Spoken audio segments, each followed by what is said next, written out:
Hello, we are at In Conversation with, and today we have a non-Nepali guest with us today, and her name is Smriti Bhoker, and she's a writer. So before I give you a preview on who Smriti Bhoker is, let's just ask her. So how are you doing today, Smriti?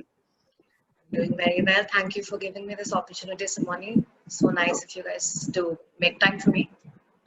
You're welcome. Thank you for making time for us. I am aware about the erratic schedule that you have been dealing with. So, talking about that, how has the whole lockdown situation, the whole pandemic situation been for you in the last 6 months? It's a story that one must tell. So I think it started with like I'm from Amity. It was my last semester there. Mhm. So with the exams. The uncertainty of exams with add to that, there's this like global pandemic going on outside, and every second is very uncertain for like from like the moment it started till like I think till about August it has been uncertain for from our college. And I'm not nobody's blaming them, but it was uncertain for everybody. But for people like me, like I like being in control of things. So not having control suddenly and in such a way has been really tough. Mhm. So, like, do you still feel like you're at the peak of feeling like this pandemic is a very critical or a tough time for you, or has the peak subdued and are you like at a different point in the spectrum? I think the peak has subdued, but I mean, I never used to have anxiety attacks, and this is the first time during the lockdown that started to get anxiety attacks. And it's been like now I'm very seriously considering therapy, which I didn't before. And and just to add to that, I've been speaking to a lot of friends who didn't even believe in mental health, but because of the lockdown, suddenly, they're like, oh my God, we have to go to therapy because this has been awful because you're stuck at home, and there's so many things that you have to do at home. There's uncertainty outside, there's uncertainty inside. So all of that just, the accumulation of it just is it's a disaster. So but for me I think it has subdued, and that is mainly because I've thrown myself into work. And I'm not saying I'm not advocating for that kind of lifestyle, but it works for me right now. And I'm also considering therapy, like you already know. Mhm. Yeah, that's quite important right now. Like a lot of people are facing a mental health crisis situation lately. So, as you said that like one of the ways that you're dealing with it is by throwing yourself at work. So, would you like to tell us what is it that you do for work, or what do you do? So I'm working on, I've written 2 books already. I'm working on 3 more. I'm trying to curate this another one with a lot of different writers across our country, uh, all of them women. And other than that, I'm also working on 2 feature film scripts. That's why I'm in Bombay. So. Okay. So did you like how has it been in Bombay? Like do you feel like the whole moving thing like bringing a significant change in your life, has it helped you deal with things a little bit better right now? It has. I mean, because I was stuck at home, and like I said, like home. I mean, I have a great family and everything, but it does get stressful, especially when you're out of college. You're supposed to be doing a job, and you're not. So it's a lot of things, and so now I'm here, and like I'm staying with my co-writer, who's an amazing person, and she has like her bits of like she has her own battle with mental health, but we make it work, and it's been nice. I mean, it's been nicer. So.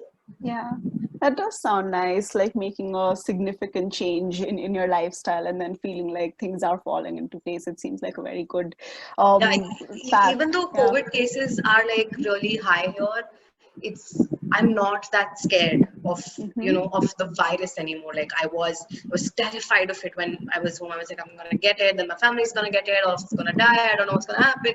But now that I'm here, I'm like, you know what? I will figure it out. It's fine. I'm an adult now. I can figure it out. Yeah. So like these thoughts, they're really persistent in the time of like a post-COVID world. And you did mention earlier that like in this, since ever since the pandemic started, you have been feeling a lot of anxiety attacks lately. So Yeah. talking about that, like, do you feel like this is one of the most difficult periods of your time, or like would you like to tell us about one of the most difficult times in your life, like so far? So far as in during the pandemic or Like during either the way? pandemic, or either way, like whatever you think is something that is a difficult time for you. I think I I mean, so you already know that, but I'd like to just share that very quickly. I have not been a very good student in school, and Mhm. so joining Amity as in masters and everything, it was. I don't want to go back to like the school years because that's like another journey, and I don't want to like segue there, but. But about like Amity specifically, I feel like we do not, I mean, we did have like a whole cell for mental health and everything, but I don't think like Indian education system takes mental health as a into consideration. Not just, and I've not just in like I'm like in our college, it's you see that during school years kids are struggling, kids cannot, like yesterday I was speaking to a friend of mine who has dyscalculia, and he said, but I'm really good at maths because we're not taught visually. And I was taught visually by a very good friend of mine who was trained in teaching people with dyslexia. And I Mhm. was like and I was thinking about like how lucky this person is, and I didn't get that. I am really bad at maths. I'm still very bad at maths. Every without fail, every March and April, I get a dream about giving a maths exam, and I wake up panting and sweating and crying. And my dad is in his late 40s; he still gets them too. So just, and that's such a ridiculous thing, but a lot of kids will have these learning disabilities, and nobody wants to talk about it, nobody wants to address it, and every child needs special care. And if you cannot afford special care, the least the education system can do is like maybe have a certain uh, party of sorts that can identify that this is what the child is comfortable with. And about mental health, I mean, I have heard horror stories about student counselors in schools, and that doesn't stop there. It doesn't stop in colleges. You take all of that anxiety of your padhai, of your study and everything, and you bring it to college, and then you bring it to your masters, and then it's just like a lifelong thing. And when you can prevent it, like if the child from let's say 10 to 16, that is when the child is more perceptive, right? Mhm. If we start putting more care during those years of that child, Yeah. we are saving the child from a lot of therapy years later down the line. And Yeah. and it's something so obvious, right? It's not like we're not the first people talking about this. We're Mhm. certainly not the last ones, I hope. But it has been like the conversation comes out in like the Indian context, which I'm sure is very similar with the Nepali community Mhm. context. So it comes out and then it goes back, or it gets delayed or diluted, and so that's that. Yeah. So, I mean, like the education system inherently seems like it's a very teacher-centric system, and it seems like even though students are the ones who are supposed to be benefiting of it, it just seems very anti-students. And like since you have also been like in the front line of facing this, like how were like some of the ways that you were able to deal with this situation? And like you were able to thrive in college, like you were able to do a lot of better things, like as compared from, if there was a comparison between the school student you and the college student you, there's a vast difference. So like how did you come out Yeah. of the labels? How were you able to make it work for you? So I think the most, I mean, I have um, no skin in this game like alone. I had a very wonderful community around me, amazing friends, good parents, and with their own faults. My parents are really amazing people, and I threw I threw myself into books, and books have really kind of you know um, been like a cornerstone for me. Like every time that, it's when nothing is making sense, a good book will.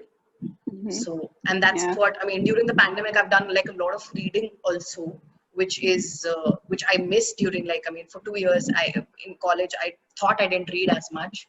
And it is right, I didn't read as much, but I did read a little bit. And during the pandemic, I mean, I threw myself back into plays again.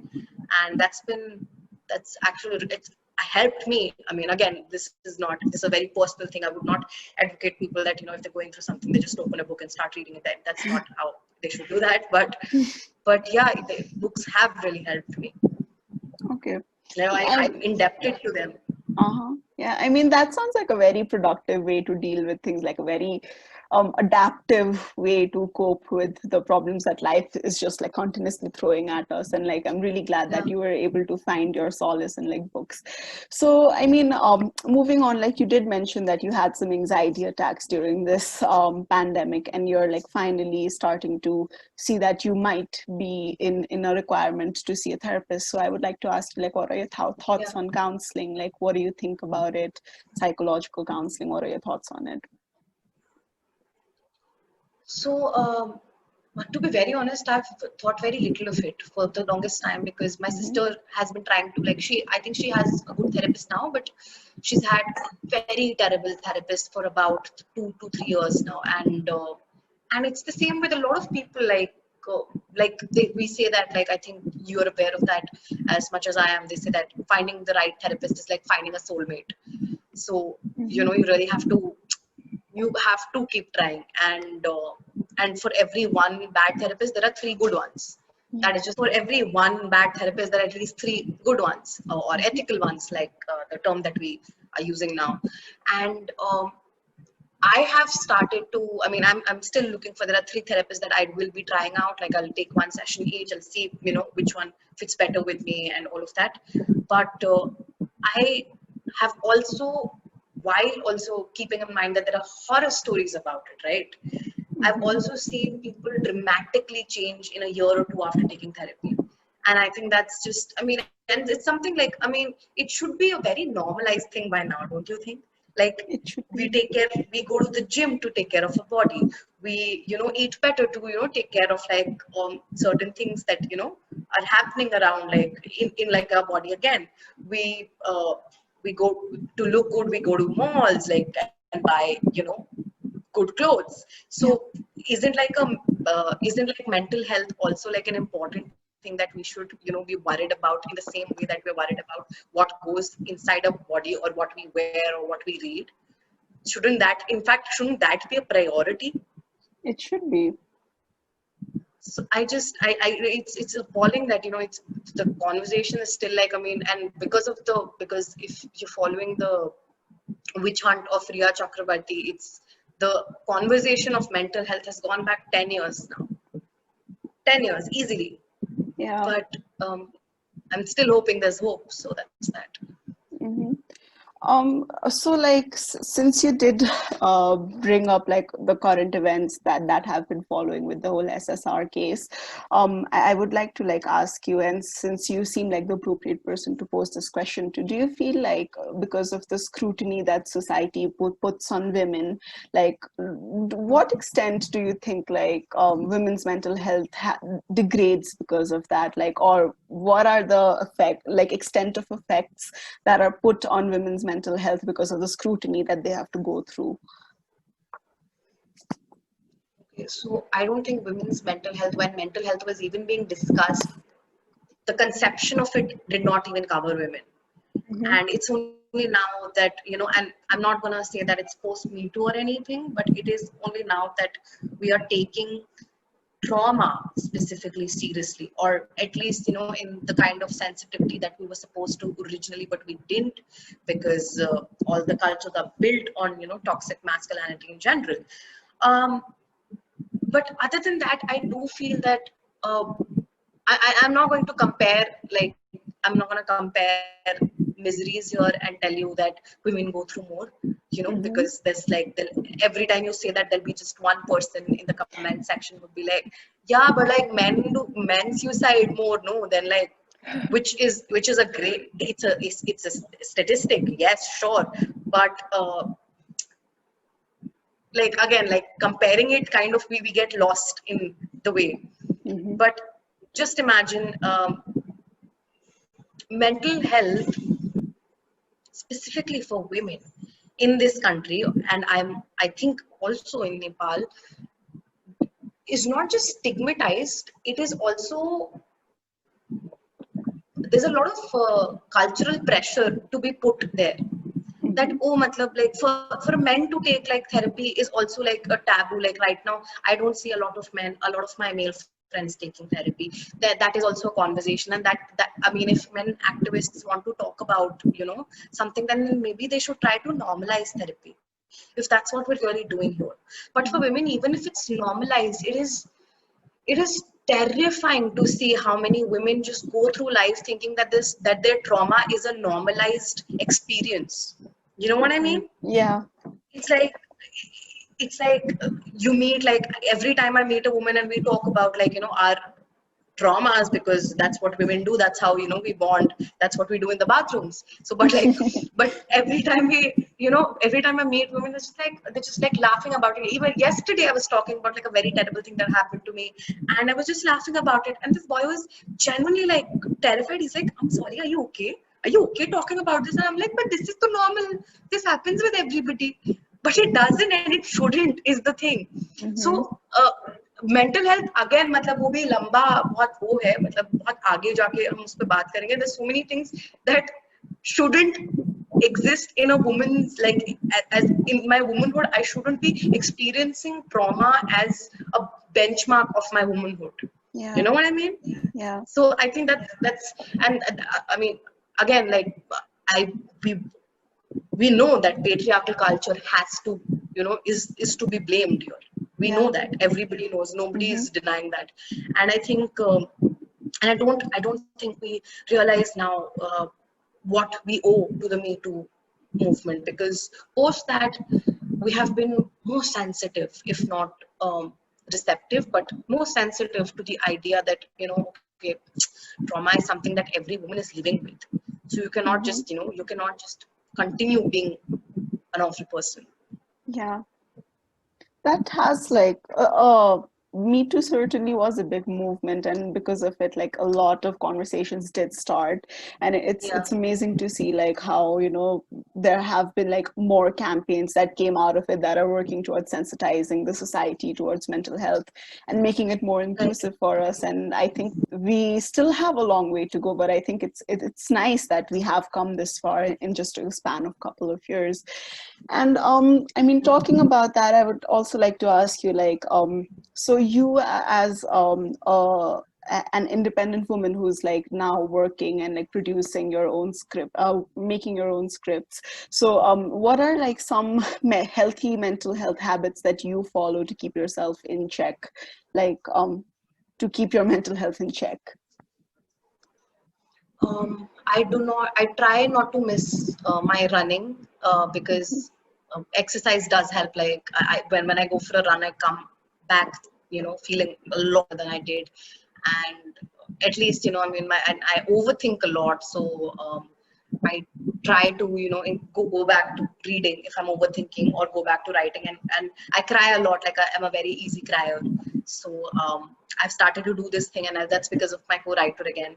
Every time that I feel, that I'm overwhelmed, she's told me to put, like, sit in front of like the laptop and like try to write what I'm feeling. And and a lot of people have told me this, like a lot of people, I cannot, I've lost count on how many times I've been told that, okay, you write and you have all these emotions, maybe you should, try to do something with that. And I'd be like, nahi, aise thodi hota hai. When I'm feeling horrible, I just want to feel horrible and all of that. But I mean, it's worked really well so far. So I think I'm gonna keep doing that. Mhm. And and yeah, eventually I think I'll take therapy, and I try to eat better also, because I feel like your body needs that. Like when you're denying your body, like, the basic necessities, it's you're really like, don't do that, please. Mhm. So Yeah. That is important. Like sometimes just like the answers are so basic, it seems like, oh my God, this was so obvious. Why Yeah, didn't I think of it? yeah. It's like right there in front of me. And So sleep, my sleep cycle also. Yeah, I try to sleep, like try to sleep, as peacefully as I possibly can, because every time, and I've noticed this with all my anxiety attacks, I've had like a very messed up sleep schedule every time I've gotten like a big mhm, attack. yeah. So I think like the fundamental things, like it's just a form of self-care, I think, like that all of us need yeah, to instill in our routines. So yeah. with that, I'd like to come to our last question, and that is that what are the ideal but realistic conditions that you think are necessary for you to be in a good mental health state? I didn't hear you. Could you repeat? I was asking you, what are the ideal but realistic conditions that you think are necessary for your mental health to be in a good shape? The same thing that I just like, I mean, my coping mechanisms only. Just Mm-hmm. keep going for that run, take one day at a time, and again, like it'll be, I'd be very unfair. I have a wonderful partner who really checks on my mental health. I mean, my parents don't really see mental health as like, a normalized thing, or a thing that, a Mm-hmm. person like me could go through. But my partner does, and he's extremely kind about it. Like, just to know that there's somebody you can fall back upon is, that's just validation enough. And yeah, it'll be a shame if I don't talk about that. It's like a good relationship will do that to you. Like right now, I want to take care of, and I'm not saying that in a way that I want to take care of my mental health because of me also, but also because I know how much work he puts in every day, so Mm-hmm. that I stay sane. And I think that's like, I mean, lucky me, but yeah, yeah, that's that. That's a really sweet personal detail that you shared with her. I think like I really appreciate you sharing that sweet personal detail with us. So with that, we've come to an end for our in conversation with. And would you like to add anything else at the end? Uh, No, just, I mean, to those of you who are still doubting therapy, again, going back to what I said about it, like it's like looking for a soulmate. And I will also be sharing. I think I have that list with me, and my friend. Shivali keeps sharing that list of ethical therapists who do a lot of pre-born, like free therapy, or like just cheaper therapy. Mm-hmm. So I give you that, so that people, because it should be like, again, like the accessibility is something that we don't discuss, but it should be accessible and it should be out there. It should reach out to as many people, because like our older conversation about this, my battles would not be same as a woman who's a Muslim woman in this country at this time. She would, Mm-hmm. her trauma is something that I can't even fathom, let alone talk about. Yeah. So and so yeah, I mean, everybody should get a chance to seek this seek therapy in general. So that's that. Yeah. Thank you, Smriti, for sharing your thoughts with us today. And we really appreciate you coming, making the time for us and coming to talk to us right now. With Thank you that, for I'd like, having me. you're welcome. With that, I'd like to disconnect.